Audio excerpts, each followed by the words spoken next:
کہ نبی کریم صلی اللہ علیہ وسلم کا سب سے پہلا حق جو امت کے ذمے ہے وہ کیا تھا؟ اللہ کا بندہ اور اس کا رسول ماننا، اور دوسرا حق یہ تھا کہ نبی کریم صلی اللہ علیہ وسلم کا ادب و احترام، آپ کی عزت و توقیر کرنا۔ ان دو پہ مختصر عرض کیا تھا۔ تیسرا حق کہ نبی کریم صلی اللہ علیہ وآلہ وسلم کی ذات پر کثرت سے درود بھیجنا۔ آپ نے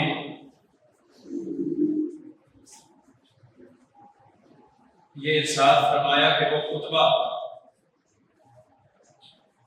جس خطبے کے اندر میرے اوپر درود نہ بھیجا جائے، عربی کے الفاظ کا ترجمہ ہے کہ وہ خطبہ گنگا لگڑا خطبہ ہے، اپاہج خطبہ ہے، یعنی گویا خطبہ اس وقت مکمل ہوگا جب محمد رسول اللہ صلی اللہ علیہ وسلم کی ذات اقدس کے اوپر درود بھیجا جائے۔ اور وہ نماز جو آپ پڑھتے ہیں اس کے ہر تشہد کے اندر نبی کریم صلی اللہ علیہ وآلہ وسلم کے اوپر درود بھیجنے کا حکم اللہ رب العالمین نے جاری کیا۔ عام حالات کے اندر اٹھتے بیٹھتے چلتے پھرتے نبی کریم صلی اللہ علیہ وآلہ وسلم کی ذات کے اوپر درود بھیجنے کا حکم دیا۔ صبح و شام کے اذکار کے اندر باقاعدہ طور پر 10 مرتبہ اور ایک حدیث کے مطابق 100 مرتبہ نبی کریم صلی اللہ علیہ وآلہ وسلم کے اوپر درود بھیجنے کا حکم ہے کہ اگر 100 مرتبہ نہ بھیج سکو، حالانکہ تعداد کوئی نہیں 100 تو کم از کم 10 مرتبہ صبح و شام جو ہے وہ اس کے اذکار کے اندر یہ شامل ہوتی ہے۔ باقی بغیر گنے، بغیر تعداد کے، بغیر شمار کیے آپ لاکھوں مرتبہ پڑھ لیں، ایک دن کے اندر ہزاروں مرتبہ پڑھ لیں، یہ آپ کے اوپر ہے، کوئی پابندی نہیں۔ بغیر شمار کیے آپ کوئی بھی ذکر جتنی مرضی بار کریں، کوئی مسئلہ نہیں۔ کیوں؟ یا ایھا الذین آمنوا اذکروا اللہ ذکرا کثیرا، اے ایمان والو اللہ کا ذکر کثرت سے کرو۔ کثرت کے اندر تعداد مقرر ہے نہیں ہوتی، جتنا آپ کر لیں، 1000 بار پڑھ لیں، 2000 بار پڑھ لیں، لیکن اس کو بتانے کی ضرورت نہیں کہ آج میں نے 1,00,000 بار پڑھ لی، آج میں نے 1000 بار پڑھ لی۔ آپ جس کے لیے پڑھ رہے ہیں اس کو معلوم ہے، تو لوگوں کو بتانے کی یہ ضرورت نہیں۔ تو نبی کریم صلی اللہ علیہ وآلہ وسلم کے اوپر درود پڑھنا یہ نبی کریم صلی اللہ علیہ وسلم کا حق ہے۔ اللہ نے سورۃ احزاب کے اندر اس کا باقاعدہ طور سے تذکرہ فرمایا، ان اللہ وملائکتہ یصلون علی النبی، بے شک اللہ اور اس کے فرشتے نبی کریم صلی اللہ علیہ وسلم پر درود بھیجتے ہیں۔ یا ایھا الذین آمنوا صلوا علیہ وسلموا تسلیما، اے ایمان والو تمہارے لیے بھی حکم ہے کہ نبی کریم صلی اللہ علیہ وآلہ وسلم پر درود بھیجو۔ اللہ کا درود بھیجنا، فرشتوں کا درود بھیجنا، ہمارا درود بھیجنا زمین و آسمان کا فرق ہے۔ اللہ کا درود بھیجنا براہ راست پیغمبر کے اوپر رحمتیں اور برکتیں نازل کرنا ہے، ہمارا درود بھیجنا رحمت کی دعا کرنا ہے نبی علیہ السلام کی، برکت کی دعا کرنا ہے نبی علیہ السلام کی۔ جب یہ آیت نازل ہوئی تو حضرت ابوبکر صدیق رضی اللہ تعالی عنہ صحیح بخاری میں انہوں نے نبی علیہ السلام سے پوچھا، اللہ کے رسول ہمیں معلوم ہے کہ آپ کے اوپر سلام کیسے بھیجنا ہے، وہ جو تشہد کے اندر آتا ہے تحیات للہ والصلاۃ والطیبات السلام علیک ایھا النبی ورحمۃ اللہ وبرکاتہ، ہمیں معلوم ہے کہ سلام کیسے بھیجنا ہے، ہم نے سیکھ لیا ہے۔ اللہ کے رسول ہم آپ کے اوپر درود کیسے بھیجیں؟ وہ الفاظ کون سے ہیں جن کے ذریعے سے آپ کے اوپر درود بھیجا جائے؟ سوال کرنے والا امت کا سب سے بہترین شخص ہے انبیاء کے بعد، اور جواب دینے والا کائنات کا سب سے بہترین شخص ہے اللہ رب العالمین کی ذات کے بعد۔ دیکھیے اللہ رب العالمین کے سوال بھی کس سے کروایا؟ جو امت کا بہترین شخص ہے پیغمبر کے بعد، تاکہ یہ واضح ہو جائے کہ بہترین شخص سوال کر رہا ہے، بہترین اس سے بہترین جواب دے رہا ہے، تو جو سوال اور جواب ہے اس کی اہمیت کا اندازہ بھی ہو گیا۔ اب جو جواب دے رہا ہے اس جواب کو بھی سمجھیں اور اس کو اچھی طرح سے اپنے ذہنوں کے اندر بٹھائیں۔ حضرت ابوبکر پیغمبر کے بعد سب سے افضل آدمی ہے، سوال کر رہے ہیں اللہ کے رسول درود آپ کے اوپر کیسے بھیجے، اور آپ اب جواب دے رہے ہیں کہ سب سے بہترین درود جو میرے اوپر تم بھیجو وہ درود ہے جس کو درود ابراہیمی کہا جاتا ہے۔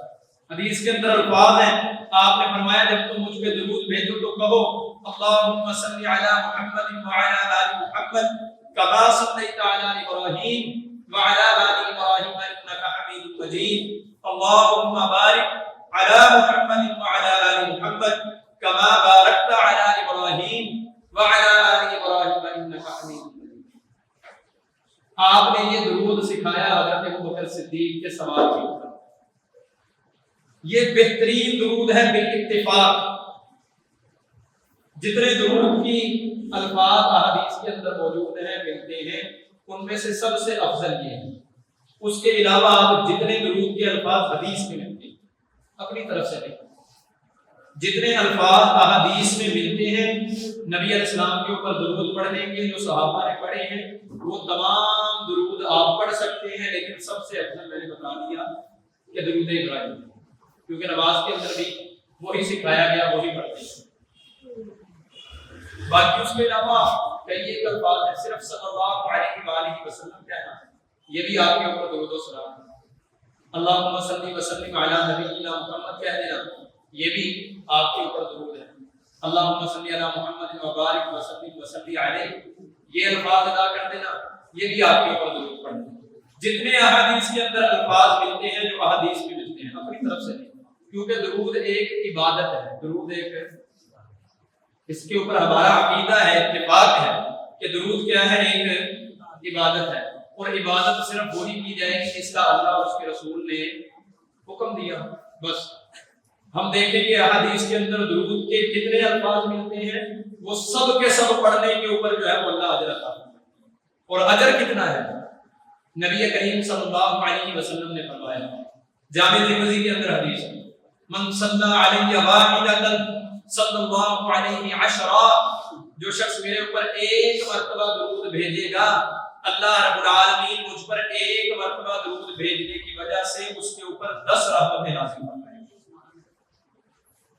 اور اس کے 10 گناہوں کو معاف فرمائے گا، اور اللہ ایک مرتبہ درود بھیجنے کی برکت سے اس کے 10 درجات کو جنت کے اندر بلند کرے۔ پیغمبر کے اوپر درود، حالانکہ یہ حق ہے، لیکن اللہ نے فرمایا میرے پیغمبر کا حق ادا کرو گے اس کے اوپر بھی میں تمہیں اجر عطا کرتا چلا جاؤں۔ 10 ایک مرتبہ بھیجنے سے 10 رحمتیں، 10 گناہ معاف، 10 درجات جنت کے اندر بلند۔ اور اگر انسان بغیر کسی تعداد کو مقرر کیے پڑھتا رہے اور کثرت سے درود پڑھے تو اس کے اوپر جو رحمتیں جو برکتیں نازل ہوں گی آپ اس کا تصور ہی نہیں کر سکتے۔ اس لیے بعض علماء نے یہی لکھا ہے کہ جس موقع کے اوپر شریعت نے جس ذکر کی تعداد مقرر کر دی کہ یہ ذکر اس وقت اتنی تعداد میں کیا جائے گا، بس اس وقت اتنی تعداد میں، اس کے علاوہ چلتے پھرتے اٹھتے بیٹھتے آپ بغیر تعداد کو مقرر کیے جتنی بار مرضی پڑھ لیں، تو یہی درود پاک اس کے لیے بھی یہی ہوگا کہ جس وقت تعداد مقرر کر دی شریعت نے صبح شام کے اذکار میں وہاں 10 مرتبہ، اس کے علاوہ سارے دن کے اندر آپ 1000 مرتبہ پڑھیں بغیر گنے۔ تعداد مقرر کرنے کی ضرورت ہے کیونکہ شریعت نے مقرر نہیں کی تعداد، جب مقرر کی تب مانیں گے، جب مقرر نہیں کی تب ماننے کی ضرورت ہے کیونکہ شریعت نے مقرر نہیں۔ اور لوگ جو ہے وہ ہاتھوں پہ گنتے ہیں، تسبیح لیے پھرتے ہیں، وہ آج کل ایک وہ ڈیجیٹل جو ہے وہ تسبیح ہے وہ لیے پھرتے ہیں، مجھے نہیں سمجھ آتی اس کا کیا مقصد کیا ہے۔ مجھے آج تک یہ سمجھ نہیں آ سکی آج تک کہ آپ جو تسبیحات کرتے ہیں یہ ہزاروں لاکھوں کی تعداد کے اندر، اس کا مقصد کیا ہے؟ لوگ کہتے ہیں ہم بھول جاتے ہیں، تو بھول جاؤ بھائی، جس کے لیے کر رہے ہو وہ تو یاد رکھنے والا ہے، آپ کے بھولنے سے کیا ہوگا؟ آپ اپنے آپ کو یاد کرنے کے لیے کر رہے ہیں کہ مجھے یاد رہے کہ میں نے کتنی بار کیا تھا، کیوں یاد رکھ کے کیا کرنا ہے آپ نے؟ کس کو بتانا ہے؟ یہ آج تک مجھے کوئی نہیں کلیئر کر سکا میرا یہ کنسپٹ کہ بھائی میں نے 20 تسبیحات کرنے والوں سے پوچھا یار مجھے سمجھا دو ایک بار کہ یہ گننے کا مقصد کیا ہے؟ ہاں جہاں شریعت نے کہا کہ اتنی بار گنو گنو، ہم نے کب روکا ہے؟ لیکن آپ چلتے پھرتے وہ تسبیح پڑھ رہے ہیں اور اس کے ساتھ جو ہے وہ اپنے انگوٹھے کو ہلا رہے ہیں، گن رہے ہیں، کیوں گن رہے ہیں؟ کس کو بتانا ہے گننا؟ اللہ کو، اللہ کو تو علم ہے، تو پھر لوگوں کو بتانا ہے، لوگوں کو بتاؤ گے تو اعمال سارے ضائع ہو جائیں گے، پھر تو ریاکاری اور دکھلاوا اور شہرت آ گئی۔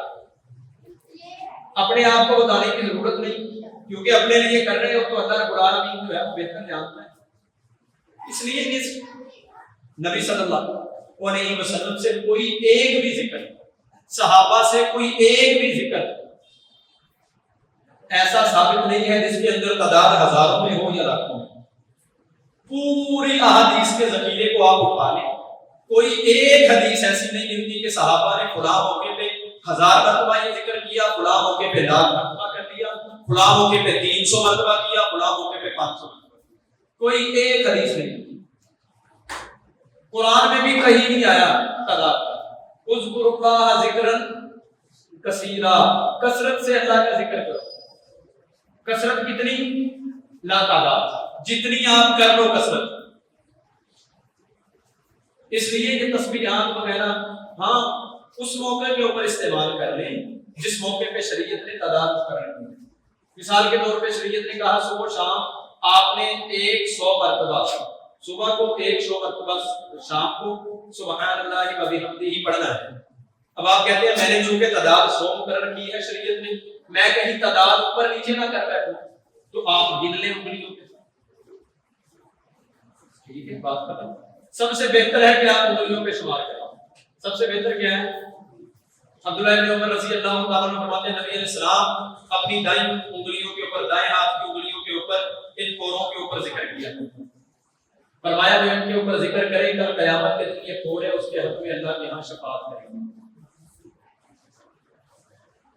آپ ان پوروں کے اوپر کر لیں ذکر جو تعداد شریعت نے مقرر کی ہے۔ دو ایک تو ہم یہ ایسے ایسے کرتے ہیں یہ پوروں کے اوپر، ایک اور بھی نبی علیہ السلام جو ہے وہ ایک اور طریقہ نبی علیہ السلام نے بتایا، وہ ایسے تھا 1 2 3 4 5 6 7 8 9 10 11 12 13۔ ایک طریقہ ہے، ایک آسان سا یہ ہے 1 2 3 4 5 6 7 8 9 اور یہ یہاں پہ آ کے جو ہے وہ آپ کا 10 ہو جائے گا۔ یہ اس کو آپ نے 3 بار کیا تو کتنے ہوئے؟ یہ 3 انگلیاں ہوئی، 9 ہو گئے نا۔ یہ 3 انگلیاں آپ نے استعمال کر لیا، یہ 3 انگلیاں آخری 1 2 3 4 5 6 7 8 9، اور یہ جو آپ کی انگوٹھے کے ساتھ والی انگلی ہے اس کے کونے پہ آپ نے انگوٹھے کو رکھنا ہے، کتنے ہو گئے؟ 10۔ پھر ان انگلیوں کو گننا ہے، اس کو دوسری طرف لے آنا ہے، کتنے ہو گئے؟ 20۔ 10 ادھر ہو گئے، 10 ادھر، پھر ان 3 انگلیوں پہ گننا ہے اور اس کو یہاں پہ لے آنا ہے، پہلے پورے پہ کتنے ہو گئے؟ 30۔ پھر 3 انگلیوں پہ گننا ہے نمبر اور اس کو اگلے پورے پہ لے آنا ہے، کتنے ہو گئے؟ 40۔ پھر ان 3 انگلیوں پہ گننا ہے، اس کو آخری پورے پہ لے آنا ہے، کتنے ہو گئے؟ 50 اور 50۔ 100 سے زیادہ شریعت نے کسی ذکر کو مقرر ہے، آپ آسانی سے اپنی انگلیوں پہ کر سکتے ہیں۔ آسان طریقہ ہے، مشکل نہیں ہے، حالانکہ اس میں ایک مشکل طریقہ بھی ہے، اسی میں سیم ایک مشکل طریقہ بھی ہے، میں نے آپ کو آسان بتایا، ورنہ وہ ایسے 1 2 3 4 5، پھر اس کو آپ نے لے کے آنا، دوسری کو اٹھا لینا 6، پھر 7، پھر 8، پھر 9، پھر 10، لیکن وہ مشکل ہے۔ میں آپ کو آسان والا بتا رہا ہوں، احادیث نے، شریعت نے، اسلام نے آپ کے لیے آسانیاں رکھی، لیکن آپ ان آسانیوں کو قبول کرنے والے نہیں۔ آپ ان آسانیوں کے اوپر عمل کرنے والے بن جائیں، انشاءاللہ اللہ اس کے اندر پھر آخرت کی آسانیاں آپ کے لیے پیدا کر دے گا۔ تو بات یہی سے نکلی کہ تعداد جہاں شریعت نے مقرر کی ہو کہ یہاں پہ یہ ذکر کتنی بار کیا جائے گا، صرف تعداد وہاں پہ مقرر کی جائے گی، وہاں پہ آپ گن کر پڑھیں گے۔ اس کے علاوہ کوئی بھی ذکر ہو، درود پاک ہو، گن کر پڑھنے کی ضرورت نہیں ہے، نہ تعداد کی۔ اور یہ یاد رکھیں کہ اللہ کے جتنے آپ کے اوپر احسانات ہیں، آپ ساری زندگی ذکر کے اندر بھی گزار دیں، کسی ایک احسان کا بدلہ نہیں اتار سکتے۔ نبی کریم کے اس امت کے اوپر جتنے احسانات ہیں، ہزاروں لاکھوں کیا کروڑوں اربوں کیا ساری زندگی انسان درود پڑھتا رہے تو ان احسانات کا بدلہ نہیں اتار سکتے۔ تو پھر گننے کی ضرورت ہی نہیں، بس پڑھتے رہے، اللہ آپ کی نیتوں کو جانتا ہے، انشاءاللہ آپ کے درجات جو ہے وہ بلند کریں گے۔ یہ امت کے ذمہ حق ہے۔ نبی علیہ السلام نے فرمایا جو دنیا کے اندر، اب اس حدیث سے معنی کو سمجھیے کہ درود کتنی بار پڑھنا چاہیے، اس حدیث سے آپ کو واضح طور پہ سمجھ آ جائے۔ آپ نے فرمایا کل قیامت کے دن میرے سب سے زیادہ قریب وہ شخص ہوگا جو مجھ پر کثرت سے درود پڑھنے والا ہوگا۔ ایک حدیث۔ دوسری حدیث میں فرمایا جو دنیا کے اندر مجھ پہ سب سے زیادہ درود پڑھنے والا ہوگا، کثرت سے درود پڑھنے والا ہوگا، اللہ کل قیامت کے دن اس کو میری شفاعت نصیب فرمائے گی۔ تعداد مقرر ہے، نبی علیہ السلام کہہ سکتے ہیں نا 1000 بار پڑھو، لاکھ بار پڑھو، آپ نے فرمایا کثرت سے، کثرت کے اندر تعداد مقرر ہے۔ دنیا کے کسی پڑھے لکھے آدمی کے پاس چلے جائیں کہ کثرت کے اندر کتنی تعداد ہے، وہ کہے گا حضور کثرت کے اندر تعداد مقرر ہے۔ کثرت آپ کے اوپر ہے، آپ کتنی کر رہے ہیں۔ کہتے ہیں نا کثرت کر رہا ہے، کیا ہے؟ محنت کر رہا ہے، جتنی ہو جائے اس سے، جتنی وہ محنت کرنے کا، جتنی کثرت کرنے کا، اس کے مطابق اس کو اجر ہے، اللہ رب العالمین عطا کرے گا۔ تو درود صبح و شام کے اذکار کے اندر 10 مرتبہ، اس کے علاوہ تعداد مقرر ہے، شریعت نے نہیں کی، جتنی بار آپ مرضی پڑھ لیں، ہر نماز کے بعد بغیر گنے 20 بار پڑھیں، سینکڑوں بار پڑھیں، ہزاروں بار پڑھیں، کوئی تعداد مقرر نہیں۔ تو یہ نبی علیہ السلام کا ایک حق ہے، اس کی وجہ سے اللہ رب العالمین دنیا میں انسان پہ رحمتیں کرتے ہیں، اس کے گناہ معاف کرتے ہیں، جنت میں اس کے درجات بلند کرتے ہیں، نبی علیہ السلام کا قیامت والے دن قرب حاصل ہوگا، نبی علیہ السلام کی شفاعت حاصل ہوگی۔ یہ سارے کے سارے فائدے نبی علیہ السلام سے درود پڑھنے ہیں۔ یہ حق ہے رسول اللہ صلی اللہ علیہ وسلم۔ اور اس کے بعد پھر 3 ہو گئے نا۔ پہلا حق آپ کو اللہ کا رسول اور اللہ کا بندہ تسلیم کرنا، دوسرا حق نبی علیہ السلام کا ادب و احترام کرنا، آپ کی عزت و توقیر کرنا، تیسرا حق کثرت سے آپ کی ذات کے اوپر ہے درود و سلام بھیجنا، چوتھا حق آخری چند منٹ کے اندر بات کر کے اپنی گفتگو کو ختم کرتا ہوں، چوتھا حق ہے نبی کریم صلی اللہ علیہ وآلہ وسلم سے محبت کرنا۔ یہ حق ہے، ایمان کا حصہ ہے، اس کے بغیر انسان کا ایمان مکمل نہیں ہو سکتا۔ نبی علیہ السلام نے قسم اٹھا کے کہا، قسم اٹھا کے، حالانکہ نبی علیہ السلام بغیر قسم اٹھائے کوئی بات کہہ دیں تو کافی ہے۔ زمین اوپر جا سکتی ہے، آسمان نیچے آ سکتا ہے، پیغمبر کی کہی ہوئی بات کے اندر شک نہیں ہو سکتا، لیکن پھر بھی آپ نے قسم اٹھائی، والذی نفس محمد بیدی، اس ذات کی قسم جس کے ہاتھ کے اندر میری جان ہے، اللہ کی قسم اٹھا کر کہتا ہوں، لا یؤمن احدکم حتی اکون احب الیہ من والدہ وولدہ والناس اجمعین، تم میں سے کوئی شخص اس وقت تک مومن نہیں ہو سکتا جب تک وہ مجھ سے اپنے والدین، اپنی اولاد اور ساری دنیا سے زیادہ محبت کرنے والا نہ بنے۔ یہ حق ہے پیغمبر ادا کرنا ہے، یہ حق ادا نہ کیا تو کل قیامت کے دن پکڑ ہوگی کہ میں نے، اللہ فرمائیں گے میں نے یہ حکم دیا تھا، میرے پیغمبر نے یہ حکم دیا تھا کہ سب سے زیادہ محبت محمد رسول اللہ صلی اللہ علیہ وسلم سے ہونی چاہیے، پھر ان کی محبت سے زیادہ کسی اور سے محبت نہیں، کسی اور کی محبت ان کی محبت کے اوپر فوقیت کیوں نہیں، اس کے اوپر پکڑ ہو۔ یہ حق سب سے زیادہ محبت کا کس کے لیے ہے؟ ہماری محبتوں کے حق تو پتہ نہیں دنیا میں کس کس کے لیے، ہماری محبتوں کے حق دنیا کے اندر پتہ نہیں کس کس کے لیے۔ میں تو حیران ہوتا ہوں کبھی کبھی، یقین کیجیے، ایسے ایسے واقعات، ایسی ایسی باتیں، ایسی ایسی چیزیں سامنے آتی ہیں، روکتے کھڑے ہوتے ہیں، یار نوجوان نسل کس طرف لگی ہوئی ہے، کس طرف جا رہی ہے۔ مطلب اگر کہیں کہ پیغمبر کی محبت کے اندر 5 وقت نماز پڑھنے آؤں، بھائی ایک نماز کے اندر ہے 15 سے 20 منٹ چاہیے، 1.5 گھنٹہ لگے گا، 5 نمازیں آپ پڑھ لو گے، پیغمبر کی آنکھوں کو ٹھنڈک ملے گی، پیغمبر سے محبت کا حق اس میں سے کچھ حصہ ادا ہوگا، تو ہم تیار نہیں ہیں، لیکن ساری رات موبائلوں کے اوپر گپے مار رہے ہیں، وہ کسی اور سے محبت کے لیے، دنیا کی محبت ہے، حرام محبت ہے، عارضی محبت ہے، اس کے لیے ساری رات اپنے آپ کو جگانا ہے، فحش گفتگو کرنی ہے، بے حیائی کے اوپر مبنی گفتگو کرنی ہے۔ لیکن پیغمبر کی محبت کا عالم یہ ہے کہ 5 وقت اس کی آنکھوں کو ٹھنڈک پہنچانے کے لیے بس نہیں کر سکتے، اور امید یہ لیے بیٹھے ہیں کہ پیغمبر ہماری شفاعت کرے گا۔ پھر آپ کہیں گے کہ بات سخت ہوگی، سخت بات اس میں ہے کیا؟ دیکھیں آپ میرا حق ادا نہیں کریں گے نا، کل کو آپ میرے پاس آئیں اور میں آپ کی شفاعت کروں، یہ نہیں ہوگا۔ کل کو آپ میرے پاس کوئی سفارش لے کر آئیں اور میرا آپ نے مارا ہو حق، اور ساری زندگی کے لیے مارا ہو، اور ایک حق نہیں کئی حق مارے، اور آپ یہ تصور کریں کہ میں کسی کے سامنے آپ کی سفارش کروں، ایسا ہو سکتا ہے؟ اور محمد رسول اللہ صلی اللہ علیہ وسلم نے بھی یہی فرمایا، اپنی بیٹی سے نہیں کہا میں آپ پیغمبر کو اپنی بیٹی سے زیادہ عزیز ہیں، آپ نے فرمایا فاطمہ دنیا میں میرے مال میں سے جو مرضی سوال کر میں تجھے دوں گا، اعملی لا اغنی عنک من اللہ شیئا، اپنے اعمال اچھے کر کے آنا ورنہ کل قیامت کے دن میں تمہارے کچھ کام نہیں آ سکتا۔ فاطمہ جگر کا ٹکڑا ہے، فرمایا کس نے فاطمہ کو تکلیف دی؟ اس نے مجھے تکلیف دی، فاطمہ سے بڑھ کر عزیز ہے میں آپ، پیغمبر کو مجھ سے آپ سے فاطمہ سے زیادہ محبت ہے، بس یہ امید لگائے بیٹھے کہ پیغمبر سفارش کرے، بیٹی کی سفارش نہیں کر رہے پیغمبر، آپ نے فرمایا عمل کر کے آنا تو کام آؤں گا، اگر عمل نہ ہوئے تو میں نے کام کوئی نہیں آنا۔ چچا عباس سے کہا عمل اچھے کر کے آنا، اگر تیرے عمل اچھے نہ ہوئے میں تیرا بھتیجا کام نہیں آؤں گا، یہ نہ سوچنا کہ میرا بھتیجا آخری نبی ہے مجھے بچائے گا۔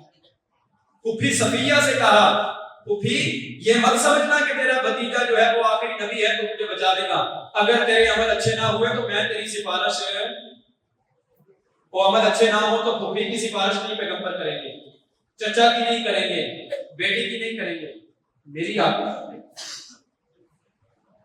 یہ غلط فہمی ہے میری آپ کی۔ اللہ رب العالمین نے قرآن کس لیے نازل کیا؟ نماز کا حکم کس لیے ہے؟ روزے کا حکم کس لیے ہے؟ صرف پیغمبر کی شفاعت کے اوپر بات ختم ہونی تھی تو اللہ کہتا جو مرضی کرتے رہو، پیغمبر کی سفارش کے اوپر بات ختم ہو جائے گی۔ شفاعت کا کرنا نبی علیہ الصلوۃ والسلام کی ایک عظمت، آپ کے بلند ہونے کی، آپ کے مقام میں محمود ملنے کی ایک علامت ہے، سفارش کریں گے رسول اللہ صلی اللہ علیہ وسلم، لیکن فرمایا سفارش کے بعد کس کو نجات ملے گی؟ جس نے دنیا کے اندر شرک نہیں کیا ہوگا، اللہ کہیں گے اس کو سزا کے بعد میں جنت کے اندر بھیج دوں گا، سزا ملے گی۔ دیکھیں نا میں نے ساری زندگی نمازیں پڑھی، میری کوئی نماز نہیں رہی، اس بندے نے ساری زندگی نمازیں کوئی نہیں پڑھی، ہم دونوں جنت میں چلے جائیں، اللہ کا عدل ہو گیا؟ جواب دیں، اللہ نے کہا نہیں کہ مجھ سے بڑا عدل انصاف کرنے والا کوئی نہیں، میں نے ساری زندگی نماز نہیں پڑھی، اس بندے نے ساری زندگی نمازیں پڑھی، ہم دونوں بغیر کسی حساب کتاب کے جنت کے اندر چلے جائیں تو اللہ کا عدل کہاں گیا؟ انصاف کہاں گیا؟ لوجک بھی ہوتی ہے، اللہ نے زمین و آسمان بنائے ہیں لیبلوکم ایکم احسن عملا، زندگی موت کا نظام رکھا ہے، تم میں سے اچھے عمل کر کے کون آتا ہے؟ جو اچھے عمل کرے گا اس کے لیے جنت ہے، جو برے عمل کرے گا اس کے لیے جہنم۔ اس لیے یہ مت سوچا کریں کہ بس رسول اللہ صلی اللہ علیہ وآلہ وسلم ہیں ہم بخشے جائیں گے، نہ نمازیں پڑھو، نہ روزے رکھو، نہ قرآن کی طرف آؤ، نہ مسجد کی طرف آؤ، نہ دین اسلام کی طرف آؤ، بس رسول اللہ صلی اللہ علیہ وآلہ وسلم کو آسرا بنا کر پورا کرے۔ صحابہ نے تو ایسا نہیں کیا۔ کسی ایک صحابی کا بتا دے جنہوں نے یہ امید لگائی ہو کہ نبی علیہ السلام ہماری سفارش کریں گے اور عمل چھوڑ دیا۔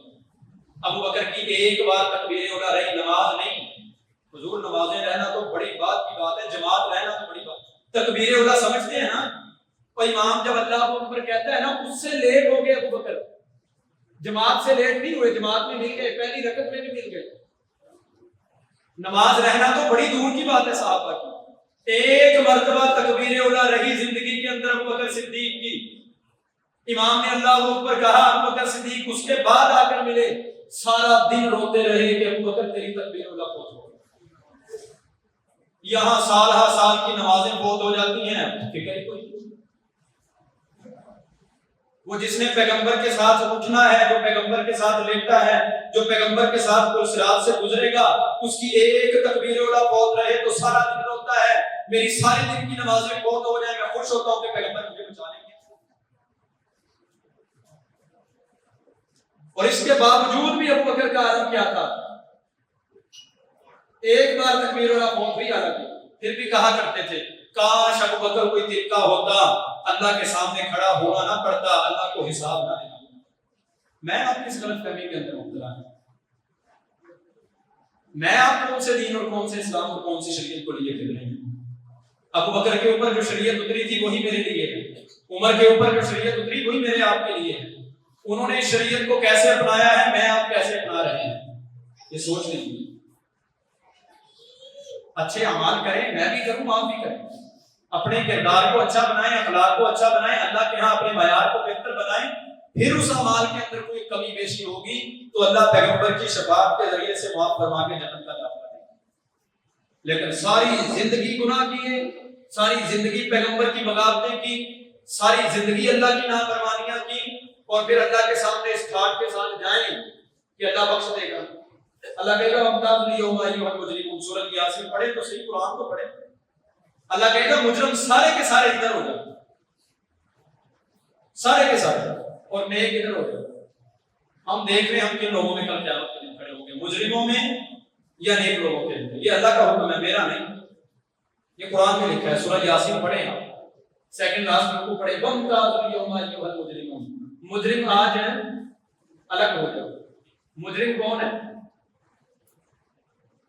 جس نے پیغمبر کی نہیں مانی، اللہ کی نہیں مانی، وہ کیا ہے؟ مجرم ہے۔ اللہ کہیں گے الگ ہو جاؤ، پیغمبر کے سامنے الگ کیا جائے، مجرم الگ ہو جاؤ، میں الگ ہو کے کھڑا ہوں اور پیغمبر دیکھے، اس کے لیے میں رو رو کے دعائیں کرتا رہا، اس نے ساری زندگی نماز نہیں پڑھی۔ اذان ہوتی تھی اس کو اپنے کاروبار کی فکر تھی، اذان ہوتی تھی اس کو فیملی کی فکر تھی، اذان ہوتی تھی اس کو شادی کی فکر تھی، اذان ہوتی تھی اس کو دکانداری کی فکر تھی۔ اس نے ساری زندگی نماز نہیں پڑھی، میں اس کے لیے رو رو کے دعائیں کرتا رہا۔ کیا منہ دکھانا ہے پیغمبر کو؟ اور شفاعت سے پہلے کوئی منہ بھی تو لے کے جانا ہے، جس منہ کے ساتھ کہہ سکے حضور ساری زندگی آپ کے قدموں کے اوپر، آپ کی فرما برداری کے اوپر گزاری ہے، درمیان کے اندر کمیاں کوتاہیاں اللہ کے رسول معاف کروا دیجیے، پھر تو سمجھ آتی ہے۔ لیکن بالکل مانی نہ ہو تو کس منہ کے ساتھ حضور کے سامنے پیش ہوں؟ بس یہ تصور کریں، آج تنہائی کے اندر جا کے یہ تصور کریں کہ ٹھیک ہے مجھے بھی آپ کو بھی پیغمبر کی شفاعت نصیب ہونی ہے، ان کا دن 50,000 سال کے برابر ہے، اور وہاں پہ ماں باپ بہن بھائی کوئی کام نہیں آئے گا، اور محمد رسول اللہ ایک آسرا ہوں گے، اور ان کی بھی نافرمانیاں کر کے گیا ہوا تو کس منہ سے ان کی طرف جاؤں گا؟ یہ کبھی تنہائی کے اندر بیٹھ کے سوچیں، یہاں نہیں سمجھ آتی، اللہ نہیں سمجھ آتی، ہمیں بھی نہیں سمجھ آتی، یہ تقریریں بعض اوقات ضیاع ہوتی ہیں، ضائع چلی جاتی ہیں۔ جو تنہائی کے اندر آپ بیٹھ کر اپنی قبر اور قیامت کو سوچتے ہیں نا، اس وقت جو دل کے اندر ایک کھٹکا پیدا ہوتا ہے، اس وقت جو دل کے اندر ایک کھڑاک پیدا ہوتا ہے نا، وہ آپ کی دل کی دنیا کو بدلنے کے لیے کام ہے۔ بس ایک وقت نکالیے کبھی آج رات کے کسی پہر کے اندر اور جا کر سوچئے کہ سفیان پچھلی 30-35 سالہ زندگی کے اندر کیا کیا ہے، ایسے اعمال ہیں کہ پیغمبر کے سامنے منہ لے کر جا سکوں، اور آئندہ زندگی کے اندر کیا کرنا ہے۔ آج ایک لمحے کے لیے رات کے کسی پہر آخری پہر اٹھ کر سوچئے کہ میں نے پیچھے کیا کیا ہے اور میں نے آگے کیا کرنا ہے، سمجھ آ جائے گی کہ میں کس قابل ہوں کہ کل قیامت کے دن پیغمبر میری سفارش کر سکے۔ اللہ سے دعا ہے اللہ ہمیں صحیح معنوں میں اس اسلام کے اوپر عمل کرنے والا بنائے جس اسلام کے اوپر ابو بکر عمل کرنے والا۔ اللہ ہمیں صحیح معنوں کے اندر اس شریعت کو اپنانے کی توفیق نصیب فرمائے جس شریعت کو اپنا کر ابو بکر عمر عثمان علی اور دیگر صحابہ کامیاب ہوئے۔ اللہ ساری زندگی اپنے اور اپنے حبیب کی اطاعت کے مطابق بسر کرنے کی توفیق نصیب فرمائے۔ جزاکم اللہ خیر، احسن الجزاء۔ اقول قولی ھذا وما